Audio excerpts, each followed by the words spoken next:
Allez, comme tous les dimanches, une petite vidéo concernant le résumé de la semaine. Du coup, on commence avec la Kia EV6 qui s'est dévoilée en images avant la présentation fin mars, il me semble. On en saura plus à ce moment-là sur ses caractéristiques, bien que les caractéristiques devraient être similaires à la Ioniq 5. Ensuite, un article sur Automotive Propre pour nous dire que, en gros, on peut toucher la Spring en dessous des 1300 € si on a toutes les aides, si on cumule toutes les aides de France.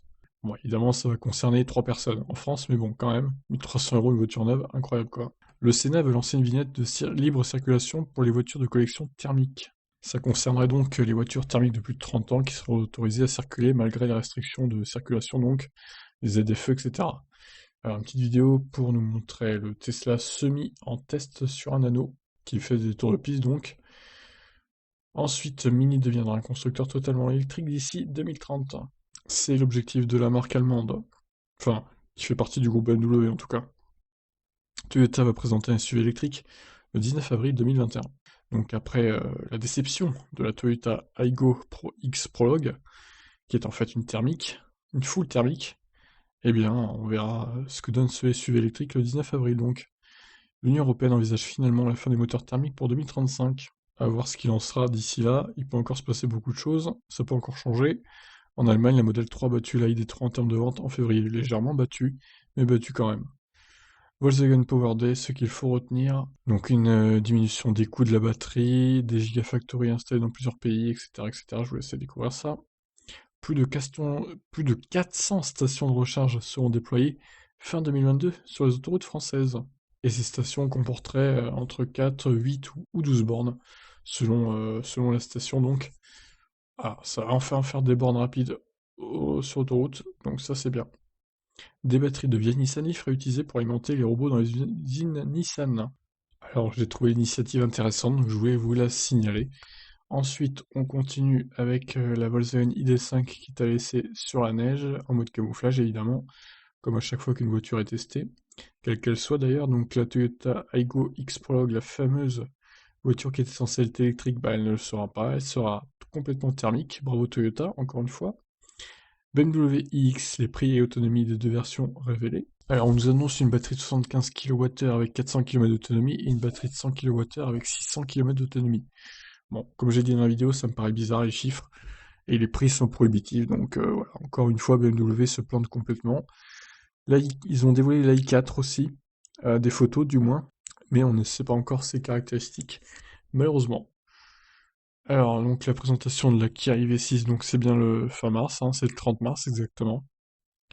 On verra ce que ça donne. Selon un analyste, Tesla pourrait faire chuter les prix des voitures électriques sous les 5000 €. Alors, c'est une analyse un peu tirée par les cheveux, hein, moi ça me paraît peu probable. On verra. Tesla veut plus de taxes sur les thermiques au Royaume-Uni et veut faire baisser la TVA des batteries. Ouais, bon, ils mettent un petit peu la pression, apparemment, envers le gouvernement anglais, à voir ce qui se passera également. MG dévoile deux nouvelles voitures électriques, le MG5 Break et le Marvel R. Donc rien à voir avec les Avengers, hein, pour ceux qui se posent la question, par rapport au titre Marvel. Alors, j'ai fait mes annonces Le Bon Coin sous forme de live, jeudi matin donc, et je vous informe que je renouvelle l'expérience, donc tous les jeudis matins. Les annonces Le Bon Coin seront sous forme de live, je pense que c'est mieux comme ça maintenant. Ça sera plus dynamique pour moi et pour vous aussi. Ça sera plus sympa, donc le live va durer 1h09. Je pense que c'est une bonne idée de faire ça maintenant. Donc voilà, et vous aurez un live tous les jeudis matins avec les annonces. Et on pourra parler de plein d'autres choses, hein, évidemment, pas que des annonces.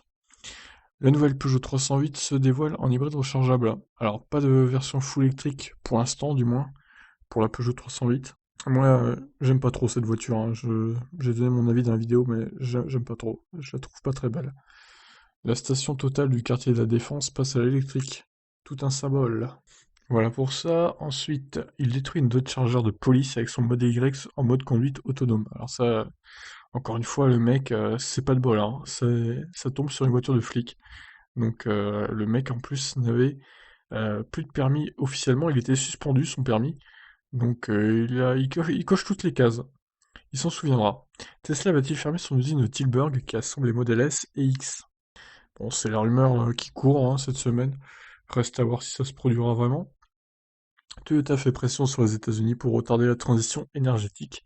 Bah oui, ils sont tellement en retard sur les voitures électriques à batterie chez Toyota que finalement ils mettent la pression sur les gouvernements pour ralentir tout ça et que faire en sorte qu'ils se prennent pas d'amende, tout simplement. Bravo Toyota, belle mentalité. 16 départements confinés donc.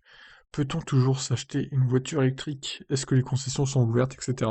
Un article qui répond à vos questions. Xiaomi pourrait lancer la production de son véhicule électrique dès avril 2021. Alors c'est bien beau, mais à quoi il va ressembler ce véhicule? On ne sait pas. Donc suspense. Beltoisi Technologies lance une voiture de course électrique, la BT01. Alors moi, je la trouve jolie, mais les caractéristiques, par contre, bof bof. L'État lance un microcrédit pour rendre la voiture électrique accessible aux ménages les plus modestes. Et donc il y aurait un crédit de 5 000 € à rembourser sur 5 ans. Ouais, pourquoi pas. Tesla va construire une batterie géante pour fournir le Texas en électricité. Et oui, car le Texas a eu une tempête de neige cet hiver, et, qui a privé de courant des centaines de milliers de gens. Et il y en a qui sont morts à cause de ça d'ailleurs. Donc ça pourrait être un moyen de stocker de l'énergie tout simplement et de donner du courant aux gens, qui même en cas de coupure générale quoi. C'est une bonne idée. Alors le prix des deux versions des batteries de la Mustang Mach-E révélé. À chaque fois que vous achèterez cette voiture, les prix seront inscrits sur la facture d'achat du véhicule. Porsche va lancer des superchargeurs luxueux pour les clients de ces modèles électriques. Alors, bon, des Unity version grand luxe, avec des salons, de la restauration, etc. Pourquoi pas? Après, comme j'ai dit dans la vidéo, on recharge une demi-heure, trois quarts d'heure, donc est-ce que c'est vraiment nécessaire tout ça? Bon, pourquoi pas, hein, ça fait une plus-value pour ceux qui achètent une Taycan, quoi. Certains Chinois pourraient ne plus pouvoir rouler en Tesla. Et oui, le gouvernement chinois accuserait Tesla d'espionner finalement la Chine, avec les caméras, les données qui transitent vers les États-Unis, bref. C'est un beau bordel. L'Audi Q6 e-tron confirmé pour l'année prochaine. Donc encore un groupe pachyderme. Passez votre chemin, hein. Shell teste aux Pays-Bas une station de recharge avec batterie de tampon. Donc une batterie de stockage pour pas que ça tire trop sur le courant, etc. Je trouve ça plutôt intéressant comme concept. Après, reste à voir les coûts de maintenance de la batterie, etc. Et on finit donc avec un sondage. Un motard sur deux souhaiterait passer à la moto électrique.